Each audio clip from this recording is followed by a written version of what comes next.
রাজকুমারের মতো এবারও তুফান নিয়ে বুবলিকে প্রশ্ন করেছেন সাংবাদিকরা, আর বুবলি যে উত্তর দিল সাকিবের তুফান সিনেমা নিয়ে, সেটি শুনলে আপনি অবাক হবেন। তো কি অবস্থা, কেমন আছেন? আমি ড্রামা সবুজ আর গাইজ আজকে আলোচনা করব সাকিবের তুফান সিনেমা নিয়ে বুবলি ও বিদ্যা সিনহা মিম প্রশংসা করলো নাকি কটূক্তি করলো, এই বিষয়টি নিয়ে ভিডিওটি সম্পূর্ণ দেখুন, তাহলে সবকিছু বুঝতে পারবেন। ঢালিউডের জনপ্রিয় অভিনেত্রী শবনম বুবলি সিনেমা ছাড়াও ব্যক্তিগত জীবন নিয়েও বুবলিকে নিয়ে ভক্তদের মধ্যে সমালোচনা আলোচনা চলতেই থাকে, আর ঠিক সেই সুবাদে ক্যামেরার সামনে সাকিব খানের প্রসঙ্গ চলেই আসে। আচ্ছা, আপনি অবশ্যই কমেন্ট করে যাবেন তুফান সিনেমাটি কি ব্লকবাস্টার হবে নাকি পারবে না। বেসরকারি টিভি চ্যানেল বিজয় টিভিতে প্রচারিত হয়েছে বুবলির সাক্ষাৎকার, আর এই অনুষ্ঠানে তুফান এবং বর্তমান সময়ের চলচ্চিত্র প্রসঙ্গে বুবলি বলে, মানে আমরা তো এই জমজমাট ইন্ডাস্ট্রি চাই, সব সময় জমে ক্ষীর হবে, শুধু অপেক্ষা। পুরা জমবে মানে কি, মানে আমরা তো এই জমজমাট ইন্ডাস্ট্রি চাই, সব সময় জমে ক্ষীর হবে। তুফানের টিজার কেমন লাগলো এই প্রসঙ্গে বুবলি বলেন, খুব ভালো হয়েছে সত্যি, খুব ভালো লেগেছে সত্যি।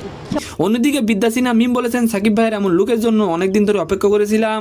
আর টিভিতে দেওয়া সাক্ষাৎকারে মিম বলেন, অবশ্যই ভালো লাগছে, এটা তো মনেই হয়নি আমাদের বাংলাদেশের ছবি, আমাদের বাংলাদেশের এই ধরনের একটি ছবি হয়েছে, এটা সবারই ভালো লাগার একটি বিষয়। আমরা তো অনেকদিন ধরে সাকিব ভাইয়ের এই লুক দেখার জন্য ওয়েট করেছিলাম। তো সম্মানিত দর্শক, আজকের ভিডিওটি কেমন লাগলো অবশ্যই কমেন্ট বক্সে জানাবেন, আর ভিডিওটি যদি ভালো লাগে অবশ্যই একটি লাইক দিয়ে আমাদের চ্যানেলটিকে সাবস্ক্রাইব করে দিবেন। ধন্যবাদ।